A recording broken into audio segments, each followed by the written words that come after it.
IShowSpeed just became the first streamer ever to hit over 2 million live viewers. Logan Paul is getting backlash from One Piece fans, and people are questioning whether Nick Shirley faked the story about almost being taken hostage in Cuba. Plus, a few more updates for you today. But first, let's start with Speed. Speed just completely destroyed his own viewer record in the Dominican Republic.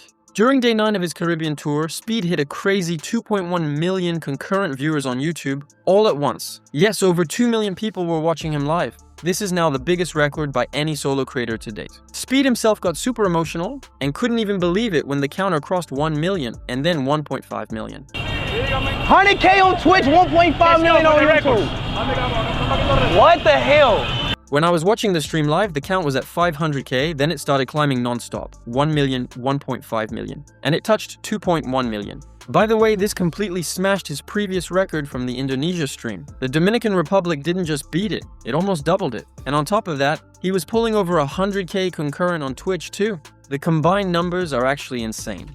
Let me tell you, Speed has visited almost 100 countries already, and this Caribbean tour is turning into something legendary. The Dominican Republic stop just became the biggest highlight so far. But if you go on the internet, some people aren't believing it and are calling it viewbotting. Not only that, many creators like XQC, Woody, and Jason the Ween weren't even buying those high numbers, and straight up called it viewbots. However, that was still insane energy, and I'm low-key wishing in the upcoming streams he hits 3 million live viewers too. Now for our next update, this one's about Logan Paul. In the last few videos, I already told you about the drama between Logan and the One Piece community. It all started when Logan showed off his expensive manga collection, including a super rare graded One Piece Chapter 1. After that, the One Piece fans started calling him a LARPer, saying he's just pretending to like the series for clout and inflating prices. They even roasted him for calling the main character Luffy D. Monkey. His Instagram and Twitter were flooded with LARPer memes. Today on the Impulse podcast, and when Mike Majlak asked him about not knowing One Piece and the LARPer accusations, Logan clapped back at the One Piece community. He said he's widely accepted in the community now, and there's nothing anyone can do about him buying original mangas. If you're upset that I bought a couple mangas, I just don't know how much I should concern myself with that. You aren't the gatekeepers of a hobby that was made for people to read, watch, enjoy, collect, and get inspired by. I'm a collector and I have autonomy. Honestly, after watching his podcast, I almost believed he had become a One Piece fan, until this. Who's the swordsman of the crew? Roronoa Zora. Roronoa Zora. What is the name of Luffy's brother with fire powers? Fire breather.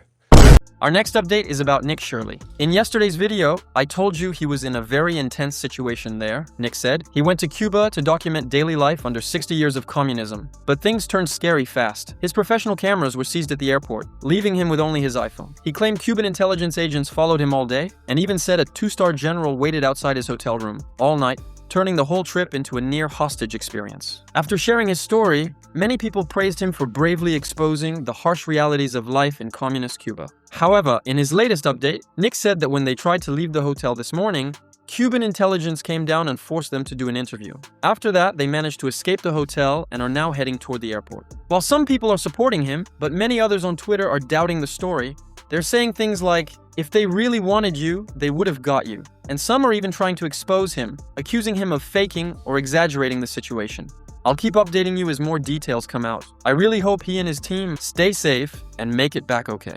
Now for our next update. This one's about streamer Clavicular. Clavicular has been officially charged with a misdemeanor after shooting a dead alligator in the Everglades during a live stream. He could face up to a year in jail and a $1,000 fine. The charge is for reckless discharge of a firearm in a protected wildlife area. The whole thing blew up. When footage from his stream showed him and his friends on an airboat in the Everglades, they spotted an alligator floating in the water, and Clavicular started shooting at it. Right now, the internet is going crazy with memes mixing his mugshot and the alligator photo. Some people are laughing at how wild the situation is, while others are calling it straight up reckless. But we know he won't go to jail. He'll just pay a fine of around $1,000 and be free from the charges. We'll have to wait and see what happens with the case.